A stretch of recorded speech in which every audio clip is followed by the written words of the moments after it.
Andiamo in una terra per molti lontana, per molti assistita, e che ha visto però personalmente a me dare la possibilità di conoscere la forza, il coraggio e la determinazione. L'ho incontrata in una delle pagine più importanti della mia esperienza politica, quando quasi un anno e mezzo fa i minatori di destra e di sinistra e quelli senza colore mi hanno chiesto di passare con loro uno dei momenti più drammatici di quell'esperienza, l'occupazione di una miniera, per il loro futuro, per il futuro dei loro figli. Molto spesso le immagini, le televisioni fanno trasparire la voglia di questo territorio di sopravvivere sulle miniere. Non è così. I minatori, quel territorio, vogliono costruire un futuro diverso per i loro figli. È per questo che hanno lottato nella storia. La mia solidarietà, il mio segno di riconoscimento va a quei lavoratori, a quei minatori che hanno occupato in queste ore anche le miniere di Campopisano, ma questo lo potrà rappresentare meglio di chiunque altro Stefano Meletti, che è stato un leader, che è il leader, insieme a tanti altri amici che vedo qui, che ringrazio di cuore, arrivati dalla miniera e dal profondo Sulcis. Grazie Stefano Meletti. Grazie Mauro per questa opportunità che un'altra volta ci dai. È vero, noi abbiamo fatto una lotta che non aveva un colore politico, né di destra né di sinistra.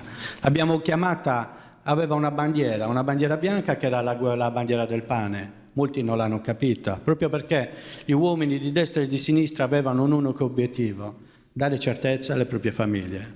E non divisi per partito preso, ma avevano un obiettivo unico, che era quello di avere la certezza di un futuro.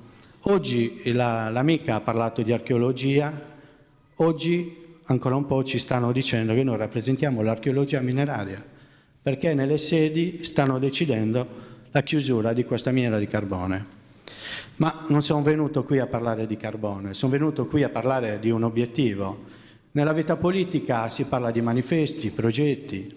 Io ho un obiettivo, quello dei sardi, di un'isola che va riportata non geograficamente parlando, ma politicamente, va riportata al centro del Mediterraneo, va riportata dentro le politiche che vedono come bene primario l'interesse dei sardi, slegati a quelle logiche di partito che hanno interessi altrove e che hanno utilizzato questa isola come un teatrino, muovendo i fili da Roma. E allora è possibile che noi sardi dobbiamo essere ostaggi da una politica che viene comandata da lontano?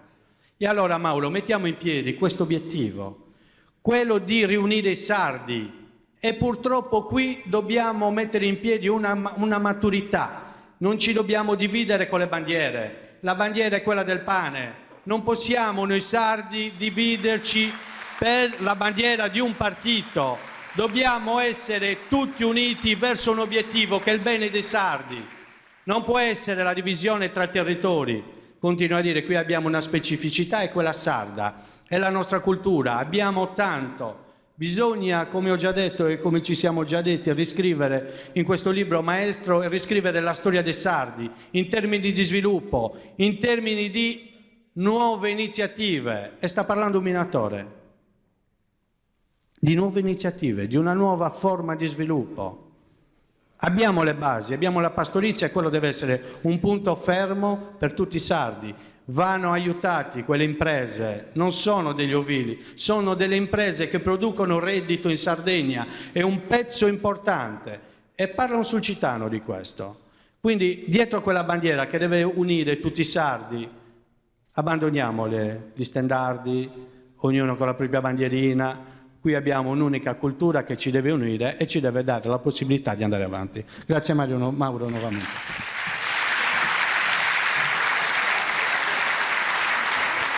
Grazie Stefano per questo tuo prezioso contributo e agli amici che ci hanno raggiunto dalla miniera di Carbosulcis.